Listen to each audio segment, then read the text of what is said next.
Parfait. Donc, du coup, merci d'être là. Bienvenue à chacun. Ravie de vous rencontrer pour de vrai ce midi. Merci pour le temps que vous allez prendre à être là et pour toutes celles et ceux qui auront l'élan d'écouter cette petite présentation en replay. Donc, du coup, je vais démarrer par me présenter. L'idée d'aujourd'hui, c'est une petite présentation des ateliers J'arrête de râler. Je vais me présenter, une présentation. Je vais avoir 2 témoignages aussi de personnes qui m'ont fait le cadeau de témoigner de comment ça s'est passé pour eux, les ateliers que j'ai animés en entreprise. Et puis, à la fin, je répondrai à toutes vos questions sur toutes les questions que vous pouvez vous poser et que je serai ravie de répondre après. Donc, je vais démarrer. Je suis donc Christelle Pérez. Pour ceux et celles qui ne me connaissent pas, vous avez peut-être vu les différents posts que j'ai faits sur le challenge J'arrête de râler, que ce soit sur Facebook ou LinkedIn. J'ai 48 ans, j'ai une vie tout ce qui est de plus ordinaire, 2 enfants, un mari, voilà, et tout plein d'irritants qui arrivent quotidiennement dans ma journée, je pense comme tout le monde. Alors, je suis une slasheuse, c'est un terme que j'ai découvert il n'y a pas très longtemps. Mais en fait, je suis à la fois encore salariée d'une entreprise pour lequel je travaille au développement des ventes, donc voilà, pour une entreprise de chocolat suisse, dont la marque s'appelle Villars. Et en fait, je suis salariée d'une autre entreprise qui s'appelle Réveillon. Et depuis l'année dernière, j'ai monté ma petite entreprise qui s'appelle Apitinaire, et pour lequel j'anime en fait des ateliers de développement personnel en entreprise et aussi pour les particuliers. Et c'est à ce titre que j'interviens aujourd'hui, en fait, puisque du coup, depuis le début septembre, j'ai décidé de me lancer un challenge et de rejoindre Christine Levicki, qui l'avait fait plusieurs années auparavant. Le challenge d'essayer d'arrêter de râler pendant 21 jours. Donc, j'ai mis un bracelet à mon poignet et tous les jours, j'ai posté sur LinkedIn et sur Facebook ce qui se passait dans ma vraie vie ordinaire et comment j'utilisais tous les outils de cette démarche, en fait, dans ma vie. Donc voilà, donc ce à quoi je crois, c'est que vraiment, si une seule personne bouge dans le système dans lequel on est, ça peut faire bouger l'ensemble du système. Et c'est ce que j'ai expérimenté dans ma vie de tous les jours. Voilà, parce que mes enfants, mon conjoint, mon patron, les gens avec qui je travaille n'ont pas bougé. Mais comme moi, j'ai bougé des choses dans ma vie, et bien du coup, ça a fait que le système a bougé et que les choses se sont transformées dans la manière dont nous fonctionnons. Donc, je vais expliquer un petit peu pourquoi j'en suis arrivée à là. C'est que avant 2014, je vais vous partager mon écran pour voir un petit peu, parce que du coup, ça vaut quand même le coup de voir dans quel état j'étais avant 2014. Donc, j'espère que vous voyez ce que je vous partage. Vous me faites un petit signe si vous voyez. Mais avant 2014, en fait, ma vie, c'était un petit peu ça. C'est-à-dire qu'en gros, mais ça, c'était avant. Ma vie, c'était colère, énervement, râlerie au quotidien, et ça démarrait quasiment dès que je mettais le pied par terre. D'accord, donc je me levais et mon conjoint, lui, ne se levait pas. Donc, du coup, j'étais très, très énervée parce qu'il ne venait pas me donner un coup de main pour lever la maison. Et puis ensuite, j'allais voir mes enfants qui, eux, mettaient trop de temps à se préparer et ça n'allait pas comme je souhaitais. Je descendais ensuite en bas. Je me rendais compte que la table du petit déjeuner n'avait pas été débarrassée ou juste n'avait même pas été mise. Que la vaisselle traînait toujours dans le lavabo, etc. Et en fait, ça me générait une espèce de colère énorme.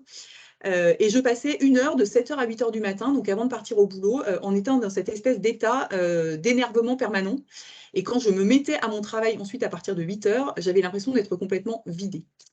Donc, je faisais comme la majorité des Français, je râlais entre 15 et 20 fois par jour. Clairement, avant 2014, j'étais là-dedans et j'avais l'impression que je vivais une vie qui n'était absolument pas celle que j'avais envie de vivre, en fait. Et puis, je suis tombée sur un livre. Ce livre, c'est celui-là. Donc, vous allez le voir sur l'écran, mais c'est ce livre-là. Donc, c'est « J'arrête de râler ». En fait, je ne suis pas vraiment tombée dessus. C'est une amie à moi qui, me voyant empêtrée dans mon système de fonctionnement, m'a dit « Écoute, tu devrais… j'avais envie de t'offrir ce livre ». Elle n'a pas osé rapport au titre. Mais au final, je suis quand même partie. J'ai décidé de l'acheter parce que ça m'a vraiment interpellée. Je suis partie avec en vacances.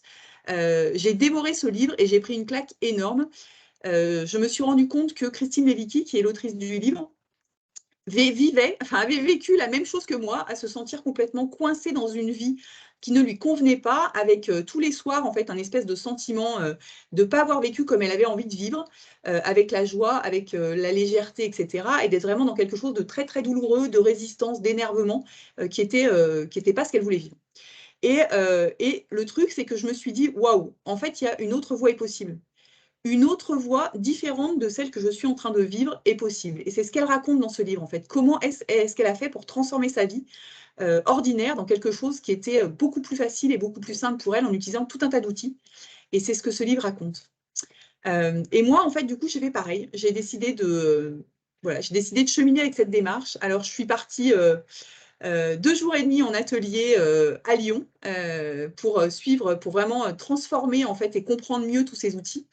J'ai été accompagnée par une super ambassadrice voilà, qui s'appelle Emmanuelle Clapier, qui est toujours à Lyon et qui œuvre toujours à Lyon et dans les environs. Et j'ai eu la chance d'embarquer mon conjoint dans cette aventure. Donc, nous sommes partis tous les deux et pendant 2 jours et demi, en fait, nous n'avons fait que parler de nos problématiques de vie de famille et de comment est-ce qu'on pouvait transformer les choses. Et moi, ça m'a complètement réveillée. Et je me suis dit, en fait, OK, je rentre et j'ai envie de changer plein de choses dans ma vie. J'ai fait comme Christine, j'ai mis un bracelet à mon poignet et je me suis dit, là maintenant, en fait, je ne serai plus victime de rien ni de personne et je vais transformer tout ce qui ne me convient pas. Donc, du coucher, du lever des enfants, mais aussi des choses dans mon travail. Enfin, voilà, comment tout ça, je peux transformer des choses pour vivre plus naturellement dans ma vie et être mieux. Et dans toute cette démarche enfin voilà, c'est vraiment un chemin. Depuis 2014, ce que j'ai appris, c'est vraiment 3 choses essentielles. C'est que quand on râle, en fait, on a l'impression qu'on va être beaucoup plus entendu. Quand on râle, on monte le volume sonore, on exagère, on en rajoute, etc. parce qu'on a vraiment quelque chose qui ne nous convient pas. Et pourquoi est-ce qu'on fait ça? C'est parce que vraiment, en fait, on a besoin d'être écouté et on a besoin d'obtenir de l'aide. Sauf que quand on fait ça, en fait, il se passe 2 trucs très humains. La première chose, c'est qu'en fait, ça provoque chez l'autre soit une envie juste de se barrer, donc de fuir définitivement parce qu'il n'a pas du tout envie de venir coopérer avec nous, parce que c'est très désagréable quand on râle contre quelqu'un, quand on lui dit t'as pas fait ça, tu m'as pas mis le dossier au bon endroit, t'aurais dû faire ça, t'aurais dû ranger le lave-vaisselle, etc., etc. T'as laissé tes chaussures devant la porte.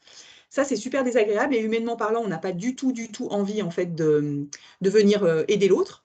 Et le deuxième effet, c'est que ça peut provoquer l'attaque. C'est-à-dire que l'autre a juste envie de nous rentrer dans le lard en disant écoute, t'es bien gentil, tu me dis j'ai effectivement pas rangé les chaussures, mais par contre, toi non plus, voilà, t'as pas débarrassé de la vaisselle hier soir, quoi. Donc, du coup, ça monte. Et ce qui se passe, c'est qu'à la fin de ce type de jeu dans lequel on rentre, eh bien, en fait, les 2 parties, en fait, repartent dans leur grotte, j'allais dire. Personne n'est gagnant. Et ce que ça crée, c'est que ça crée du ressentiment dans la relation. Ça crée quelque chose, la relation, en fait, entre les 2 personnes se charge. Et du coup, en fait, il n'y a rien qui est réglé. Et la moindre petite étincelle ou le moindre petit truc qui, de nouveau, entre les 2 personnes, en fait, vient enrayer en fait, leur système de fonctionnement, et bien du coup, on vient replaquer le truc qu'on n'a absolument pas oublié, enfin voilà, du fait qu'il n'avait pas rangé ses chaussures, etc. Et en fait, ça crée en fait des dysfonctionnements à la fois dans les sphères familiales, mais aussi beaucoup en entreprise. Donc ça, ce que j'ai appris aussi, c'est que concrètement, quand on râle, on a l'impression qu'en fait, on se décharge, on se vide qu'en fait, du coup, voilà, on est dans l'action parce que du coup, on est en train de résoudre le problème et qu'on est en train de chercher une solution. Le truc, c'est qu'en fait, c'est pas du tout ça qui se passe. Ce qui se passe concrètement, c'est qu'en fait, on est concrètement en train de pointer tout ce qui ne va pas dans notre vie. Voilà, tout ce qui fait qu'on n'est pas heureux dans notre vie, tout ce qui ne va pas, voilà, et généralement, c'est les autres, ou en tout cas l'environnement dont on pointe, dont on considère qu'il est responsable de notre mal-être, en fait. Et à faire ça, en fait, on n'est pas du tout en train de chercher des solutions, on est dans le fauteuil de la victime et absolument pas en train de chercher des solutions pour justement résoudre notre propre problème. Ce qui est sûr, c'est que quand on râle, c'est pas anodin. Il y a quelque chose, il y a des cadeaux en fait qui se cachent sous nos râleries. Ça parle de nos valeurs, ça parle de ce qui est important pour nous et qui n'est pas nourri. Ça parle vraiment de nous en fait. Sauf qu'on utilise une stratégie qui ne peut pas amener du bien-être pour nous, en fait. On utilise une stratégie qui n'est pas productive pour aller mieux, en fait. Donc, on a vraiment une problématique, pour de vrai, on ne râle pas pour rien, on a plein de bonnes raisons de râler. Par contre, on utilise une stratégie qui ne peut pas marcher, en fait, pour se créer du mieux. Et donc, voilà, donc moi, j'ai vraiment cheminé avec tout ça, et ce à quoi je crois, et je l'ai déjà tout partagé tout à l'heure, c'est que, concrètement, quand une des personnes bouge dans l'environnement, en fait, ça fait bouger tout le système. Donc moi, j'ai pris le parti de faire le job moi-même. J'ai demandé à personne d'autre de le faire, moi-même dans le cadre de mon environnement familial et aussi moi-même dans le cadre de mon environnement professionnel. Et ce que je me rends compte, c'est qu'en fait, eh bien, en fait, quand une personne bouge, premièrement, ça donne envie aux autres de bouger aussi, parce qu'elles se rendent compte que la personne, elle vient dans une autre énergie, en fait, dans les relations. Et puis, ça fait un espèce d'effet boule de neige, en fait. Donc, une personne bouge, le système bouge, et ça donne envie aux autres de bouger. Et c'est vraiment ce à quoi je crois, en fait, vraiment profondément. Du coup, arrêter de râler, qu'est-ce que c'est? Arrêter de râler, en fait, qu'est-ce que c'est? C'est vraiment sortir de la posture de victime, c'est se mettre en quête d'actions différentes pour résoudre en fait tout ce qui ne nous convient pas dans notre vie en fait. Donc c'est vraiment passer de subir à agir. C'est vraiment sortir du jeu du qui a tort, qui a raison. C'est aller connecter à toute notre créativité pour aller chercher des solutions dont on n'a pas encore, qu'on n'a pas encore eu porté à notre mental en fait. Enfin, vraiment trouver des solutions très innovantes pour aller changer les choses. Enfin voilà, j'aime bien cet exemple-là que Christine Léviti nous avait transmis. C'est en fait, elle, sa problématique quand ses enfants étaient petits, c'est que tous les matins, en fait, elle râlait parce que ses filles, elles avaient du mal à s'habiller et que ça allait pas assez vite. Et vraiment, ça lui posait vraiment des gros problèmes. Enfin voilà, elle démarrait ses journées remplies d'énervement. Et ce qu'elle a décidé de faire, c'est qu'en fait, elle s'est dit, OK, comment je peux résoudre le problème? Eh ben, je vais décider en fait que mes filles, après la douche, je vais les habiller comme elles vont partir à l'école le lendemain et je vais les coucher habillées avec ces habits-là. C'est-à-dire que du coup, elle a choisi clairement d'habiller ses filles en leggings et en t-shirt, de les coucher le soir avec ses affaires. Et du coup, le lendemain matin, en fait, ces filles, elles n'avaient plus à se prendre la tête pour les habiller, puisque du coup, elles étaient déjà habillées, elles n'avaient plus qu'à se lever et à partir à l'école. Et je trouve ça, voilà, énorme, parce que du coup, ça prouve vraiment bien qu'on a vraiment plein de créativité en nous et que, en fait, elle a vraiment fait le choix de se dire, eh ben, concrètement, je préfère en fait que mes filles, eh ben, elles aient pas les kikis dans les cheveux, la jupe et les chaussures tout assorties, etc. Et qu'elles passent leur scolarité en leggings et en t-shirt. Mais par contre, ce que je privilégie, c'est la qualité de ma relation avec mes filles qui s'est vraiment apaisée par rapport à ça. Et donc, effectivement, c'est vraiment ça. La démarche arrêter de râler, c'est vraiment faire preuve de créativité. Et cette démarche, elle repose sur 5 piliers majeurs. C'est le changement commence par soi. On ne cherche à changer personne d'autre hormis soi. Arrêter de râler ne veut pas dire tout accepter. Bien au contraire, en fait, c'est trouver des stratégies qui permettent justement, en fait, de poser ses limites et d'aller nourrir ses besoins. C'est absolument pas accepter, c'est justement trouver une manière différente de communiquer pour que nos besoins soient plus satisfaits et pour obtenir de la coopération. C'est apprendre à exprimer ses besoins pour être entendu, c'est cultiver de nouvelles ressources et puis c'est vraiment se donner la permission de prendre soin de soi et de sa relation aux autres. Thomas Dansembourg, qui est un des fils de la communication non violente, dit: «Le lien d'abord, la solution ensuite». Depuis septembre, là où j'ai remis le bracelet à mon poignet, où j'ai cheminé dans ce challenge, c'est vraiment ce qui m'a le plus, ce qui a été le plus présent. Le lien d'abord, la solution ensuite, c'est-à-dire protéger ce lien entre les individus qui sont autour de nous, que ce soit des individus dans notre sphère familiale, mais bien évidemment aussi professionnelle. Je protège le lien parce que si à un moment donné le lien se rompt, je ne peux plus rien faire avec l'autre en fait. Je ne peux plus collaborer, je ne peux plus co-créer, je ne peux plus, voilà, je peux plus rien faire. Donc c'est vraiment d'abord le lien et ensuite trouver des solutions. Et vraiment, moi, voilà, j'ai beaucoup travaillé sur la sphère familiale pendant ces 21 jours qui viennent de s'écouler. Et j'ai vraiment expérimenté ça, c'est-à-dire que j'ai préservé le lien avec mes enfants, même si on ne trouvait pas de solution. En gros, c'est comment je ne m'énerve pas pour que justement ce lien soit protégé entre eux et moi. Et ensuite, on abordait, une fois que tout ça s'est apaisé, ben, on abordait ensuite des solutions pour résoudre les petits grains de sable, les choses qui n'allaient pas pour eux, qui n'allaient pas pour moi, etc. Et du coup, se raccorder. Mais vraiment, le lien d'abord, la solution ensuite. Ça, c'est vraiment important. Et donc, du coup, voilà, moi, maintenant, je suis formée pour amener tout ce processus en entreprise. Donc, je suis ambassadrice certifiée auprès de Christine Léviti depuis 2019. Et j'amène ces ateliers en entreprise et auprès de particuliers également. Et en entreprise, en fait, pour moi, la démarche, elle est vraiment autour de six axes majeurs que je vous décris là. C'est On va aller en entreprise, c'est 6 ateliers d'1 h 30 et on va vraiment aller, premièrement, décoder le cadeau sous les frustrations. Donc, savoir de quoi parle vos râleries, voilà, de vos besoins, de vos valeurs, qu'est-ce qui se cache là-dessous. On va cheminer pour débrancher le mode pilote automatique. Donc, effectivement, voilà, ça fait depuis plusieurs années que vous fonctionnez de la même façon et que vous n'obtenez pas le résultat que vous souhaitez. Donc, on va aller voir comment est-ce qu'en fait le cerveau fonctionne et comment on va ancrer de nouvelles habitudes qui vont être des habitudes différentes. Et ça, les neurosciences ont montré qu'il fallait 21 jours pour justement changer ses habitudes neuronales et puis en créer de nouvelles. Donc, on va cheminer autour de 21 jours pour créer de nouvelles habitudes pour vous et vraiment passer en mode manuel par rapport au mode automatique. On va bien évidemment apprendre à dézoomer, c'est-à-dire ne plus voir le problème par le petit bout de la lorgnette, mais prendre de la hauteur pour voir le problème dans son ensemble et justement trouver des solutions créatives.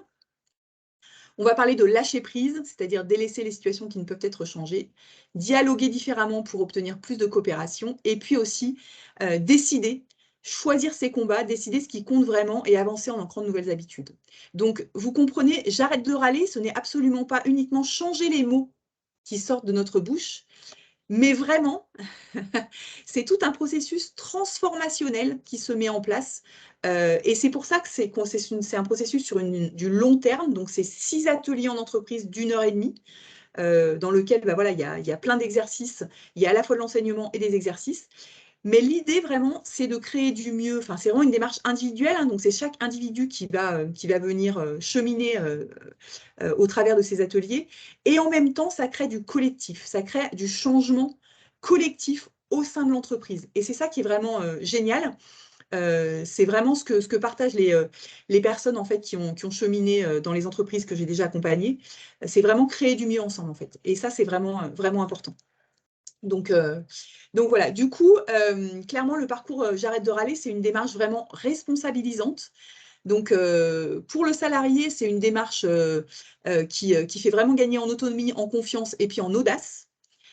Et pour l'entreprise, c'est un parcours qui améliore clairement la qualité de vie au travail, la coopération, la collaboration et bien évidemment le climat social. Le truc qui est aussi super intéressant, c'est le cheminement en groupe qui crée vraiment de la cohésion aussi au sein du groupe, même si c'est des participants qui ne sont pas du même service. Ça crée vraiment du lien en fait. Donc, il y a un avant et un après les ateliers en entreprise. Du coup, je vous propose de vous partager 2 petits témoignages. Alors, un audio et puis un en vidéo de 2 personnes de l'entreprise Révillon que j'accompagne depuis maintenant 2 ans sur ce processus, qui m'ont fait le cadeau en fait de bien vouloir témoigner voilà, par rapport à comment ça s'est passé pour elles, les ateliers J'arrête de râler. Donc, je vais arrêter le partage du document. Hop. Et puis ensuite, je prendrai les questions s'il y en a. Hop. Et je vais vous partager la petite vidéo de d'abord Vanessa. N'hésitez pas, si vous voyez que ça ne marche pas, de me dire si ça fonctionne. C'est bon et je vais aller, hop là.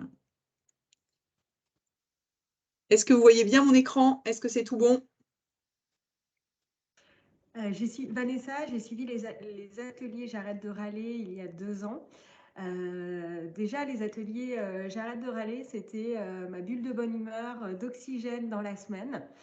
Ça m'a apporté énormément. Alors, je râle encore un peu, j'avoue, mais quand même beaucoup moins souvent. Et puis, ce qui a changé aussi, c'est que j'ai conscience des moments où je râle et je vais plutôt rapidement passer à l'action pour supprimer cet irritant. Par exemple aussi, je vais faire preuve de lâcher prise, me dire, bah, tiens, en fait, ça là-dessus, tu n'as pas de prise, c'est quelque chose qui n'est pas dans ton périmètre d'action, donc ça ne sert à rien de râler. Ou alors, bah, si je me rends compte de situations qui m'irritent, bah, je vais réfléchir, faire preuve de créativité pour mettre en place des choses pour plus que ça se reproduise. Ou je vais aller parler à la personne concernée beaucoup plus rapidement plutôt que de ruminer dans mon coin et en utilisant aussi, ça c'est ce qu'on apprend, la communication non violente. Bref, les ateliers J'arrête de râler, ça m'a appris à vraiment passer à l'action plutôt que de rester dans mon fauteuil de victime pour changer les choses et pour justement supprimer les irritants. Ces ateliers, ça crée aussi une vraie cohésion d'équipe parce qu'on a des moments d'échange avec les participants. Chacun va aller se confier. Et Christelle aussi est top. Elle nous accompagne, elle nous challenge. Ces ateliers sont hyper vivants parce qu'elle nous raconte des anecdotes, elle nous fait faire des exercices qui parfois nous font sortir de notre zone de confort. Et c'est comme ça qu'on progresse. Je trouve que les ateliers J'arrête de râler, ça aide à créer un bon climat dans l'entreprise, à faire évoluer le climat de l'entreprise parce que les gens râlent moins et puis ça permet vraiment de devenir acteur de sa vie. Donc un grand merci Christelle pour cet accompagnement. À bientôt. Donc voilà pour le premier petit partage de Vanessa. Et puis, j'en ai un autre que je vais vous... Voilà, et là, c'est Betty qui m'a fait le plaisir de me faire un audio. Hop là. Je vais vous le partager également.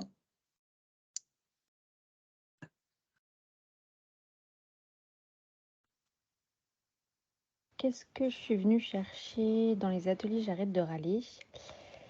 Écoutez, quand j'ai vu la première session se faire dans l'entreprise, j'ai ressenti une super dynamique collective. Je voyais mes collègues avec leur petit bracelet J'arrête de râler. Et je sais pas, il y a une énergie qui m'a intriguée.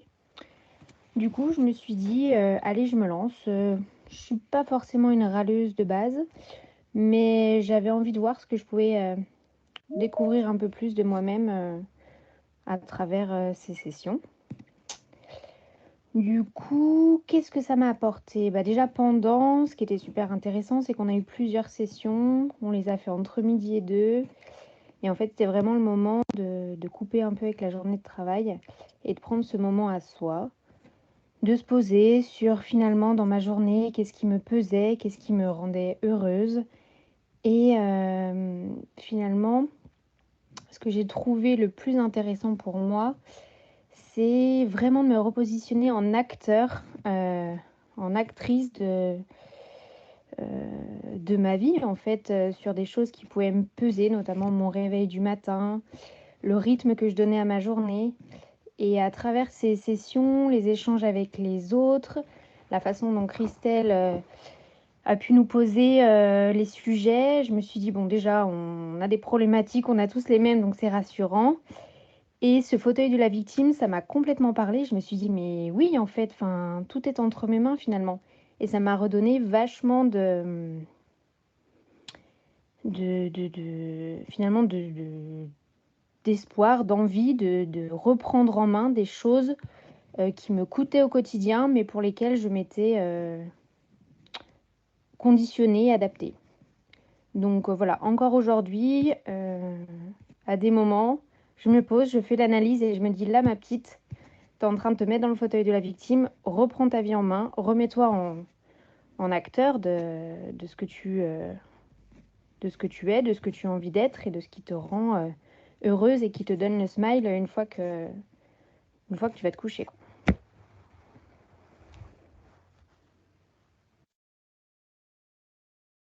Voilà pour ce partage, ces deux partages. Donc voilà, deux participantes qui m'ont fait le cadeau vraiment de témoigner de comment ça se passe.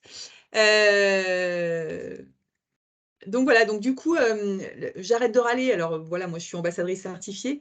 Concrètement, il y a tout un réseau en fait derrière nous, puisque du coup Christine Leviti forme chaque année en fait plusieurs personnes à pouvoir amener cette démarche dans les entreprises et aussi au niveau des particuliers. Donc je vous invite à aller voir le site qui s'appelle j'arrête-de-râler.com/réseau-ambassadeur. Voilà, donc c'est vraiment le site où vous retrouverez sur le site clairement tous les noms. Donc il y a forcément un ambassadeur près de chez vous qui se fera plaisir de venir créer des ateliers au sein de votre structure, que ce soit en entreprise ou en association, ou même pour vous s'il y a un groupe qui se crée. Donc ça, c'est le premier point. Et puis, le deuxième, donc c'est vrai, ces ateliers, c'est 6 ateliers d'1h30. Donc en entreprise, ça fait quand même, voilà, et c'est plutôt une dizaine de personnes qu'on prend en fait dans ces groupes. Depuis maintenant quelques mois, en fait, on travaille avec une autre ambassadrice qui est proche de chez moi, puisque moi j'habite Grenoble, autour d'un nouveau format, un petit peu un nouveau format pour pouvoir justement amener ces ateliers en plus grand nombre. Donc c'est un format de 2 heures qu'on a aussi créé pour pouvoir justement amener tout ce processus sur un format plus compact et sur lequel on pourrait venir intégrer vos entreprises sur plutôt des réunions commerciales, des plénières ou des choses comme ça en fait. Donc on a également ça dans notre besace, mais là c'est plutôt pour pouvoir les animer en co-animation avec Stéphanie Zanquetta, qui est la personne avec qui j'ai créé ce format-là, et plutôt autour de Grenoble, Lyon, Chambéry, donc sur ce périmètre-là, parce que ça, c'est pas du tout un format que tous les ambassadeurs proposent. Voilà, j'en ai fini pour la présentation. Voilà, je vais prendre maintenant les questions, si tant est qu'il y en a. Donc, si vous avez des questions, c'est avec grand plaisir que j'y répondrai. Donc, n'hésitez pas à prendre la parole, à ouvrir vos micros et puis à prendre la parole ou alors à mettre dans le chat si vous avez envie. Je suis à votre écoute.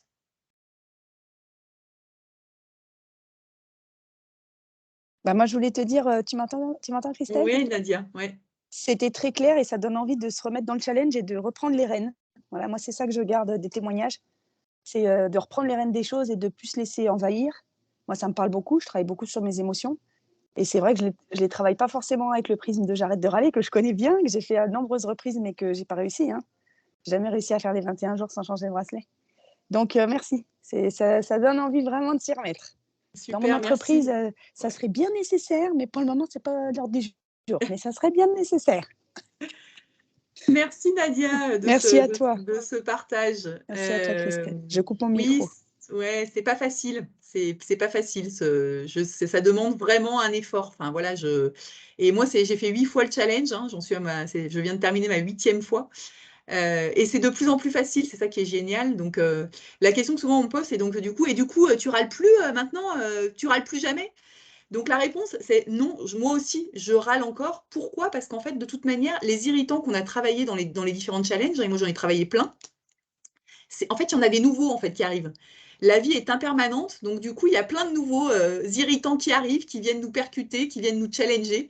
Et c'est aussi pour ça qu'en fait, c'est aussi pour ça que c'est intéressant de remettre le bracelet et d'avoir ces outils en fait au quotidien, parce que voilà, la vie et on avance dans la vie.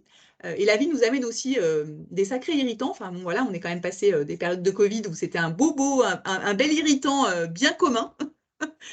Qui a énormément bouleversé la manière dont on fonctionnait. Et donc, du coup, c'est vraiment cette démarche-là, ce que je trouve intéressant, c'est de se dire qu'avec les contraintes qui sont les miennes, dans l'état où je suis, dans le cadre où je suis, la famille où je suis, l'entreprise où je suis, comment je reprends les rênes. Et c'est vraiment ça, je trouvais hyper intéressant les deux retours, que ce soit de Betty ou de Vanessa, parce que vraiment, je suis vraiment heureuse qu'elles aient vraiment compris, parce que pour moi, c'est vraiment ce que je transmets au plus profond, c'est je peux être acteur en fait.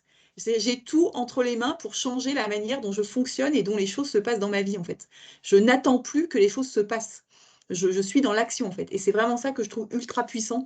Et c'est aussi pour ça que cette démarche, pour moi, c'est vraiment une démarche d'empouvoirment. C'est-à-dire, on reprend vraiment les rênes, on reprend son pouvoir. J'ai juste un petit partage, c'est que en psychologie positive, ce qu'on dit, c'est que le contraire du bonheur, ce n'est absolument pas le malheur. En fait, le contraire du bonheur, c'est l'apathie. L'apathie, c'est l'incapacité à bouger, c'est-à-dire le fait qu'on se sente coincé dans une situation où on ne sait plus comment s'en sortir.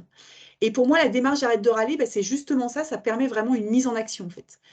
Et effectivement, les retours des personnes qui sont en entreprise et qui ont cheminé avec ces ateliers le pointe, c'est-à-dire qu'à un moment donné, ouais, en fait, c'est en gros, moi je leur dis d'ailleurs au tout premier, c'est-à-dire que si vous venez dans les ateliers et que vous attendez qu'en fait j'ai une baguette magique et qu'à la fin en fait des 6 sessions, tout est bougé pour vous, c'est pas du tout comme ça que ça marche. Moi, je vais donner 100% de mon énergie dans les ateliers avec les exercices, à tout transmettre, etc. Puis après, vous avez vous, chacun, 100% en fait du chemin à faire pour vous approprier les outils et pour transformer les choses en fait.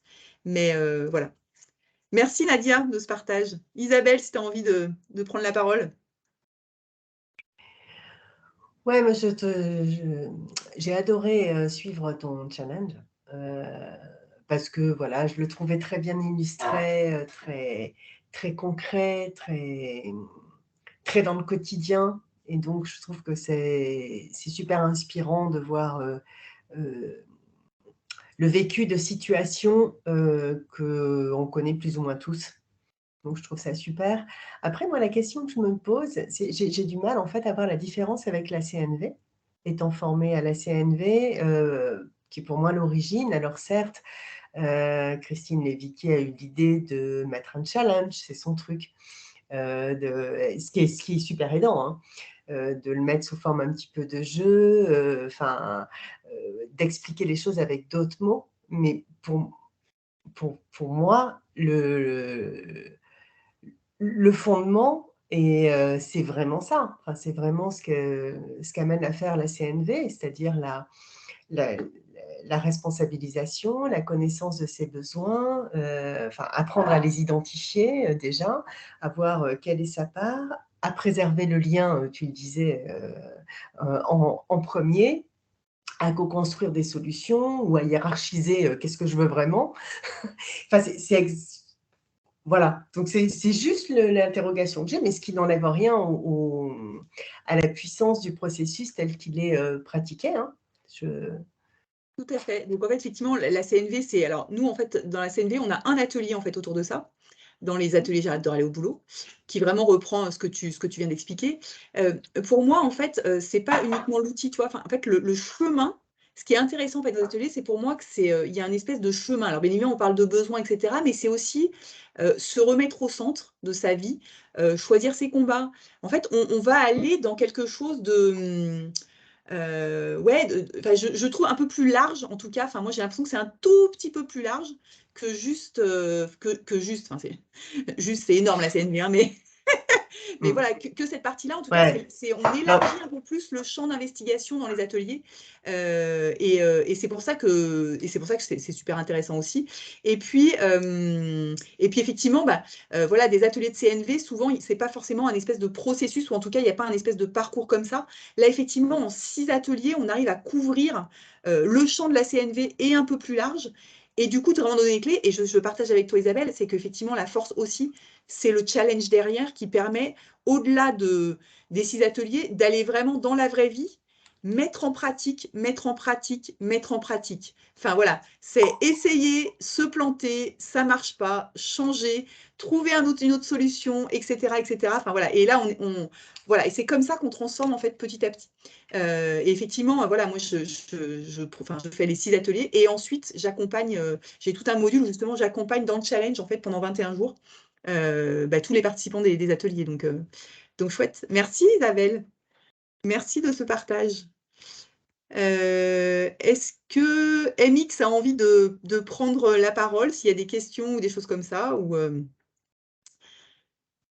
s'il n'y a pas d'autres questions, eh bien, je vais clôturer pour vous dire que j'ai été ravie, en tout cas, de ce petit temps d'échange. Merci, merci à vous qui étiez là. Merci d'avoir été là en soutien de cette démarche spontanée, voilà, qui est vraiment venue dans ce challenge. Moi, qui vraiment fait partie intégrante de ma vie, cette démarche-là. Et à chaque fois que je remets le bracelet, je me dis, mais waouh, c'est tellement, tellement transformateur et tellement bon. En fait, ça me met dans de l'énergie et à la fois un calme et une sérénité qui est juste super délicieuse. Donc, merci infiniment à Christine Léviquet aussi. Merci à vous. Et puis, voilà, pour ceux qui écouteront cette petite présentation en replay et qui ne sont absolument pas dans la région de Grenoble et des environs, je vous invite à aller regarder sur le site j'arrête-de-râler.com où vous trouverez toutes les informations concernant les ambassadeurs. Et puis, si vous avez envie de me contacter, je vous laisse mon adresse mail. Donc, c'est christelle.apitinaire, h-a-2-p-y-t-i-n-a-i-r-e.com, n'importe quoi, @gmail.com. Donc, christelle.apitinaire@gmail.com. Merci infiniment et à très vite pour de nouvelles aventures. Une question, Christelle. Oui. Les ateliers ne se font qu'en présentiel? Les ateliers, pour l'instant, alors moi, j'en ai fait en distanciel, mais pendant le temps de Covid. D'accord. Et j'en ai pas fait en distanciel.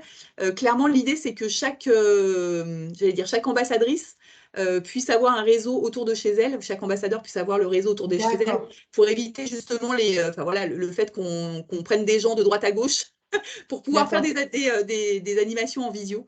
Donc voilà, donc on travaille avec notre réseau propre et puis, avec notre réseau d'amis et de connaissances autour de nous, ça c'est OK. Et puis bien évidemment, Ok. toutes les entreprises qui sont dans nos régions respectives. C'est comme ça que ça fonctionne. Ok, Donc voilà. merci pour l'info. Ok. Voilà. Mais Isabelle, toi, tu es dans mon réseau, dans mon réseau proche. Oui, mais je ne suis pas du Donc, tout dans ta région. Donc, exactement. Donc toi, tu es à Paris et à Paris, franchement, il y a des super ambassadrices, je peux te le dire. Donc tu peux aller regarder sur le site où je te donnerai le nom de quelqu'un qui est vraiment top. ok. Très belle journée à vous, Ok, merci merci. beaucoup et à bientôt. Bye bye. Bye bye.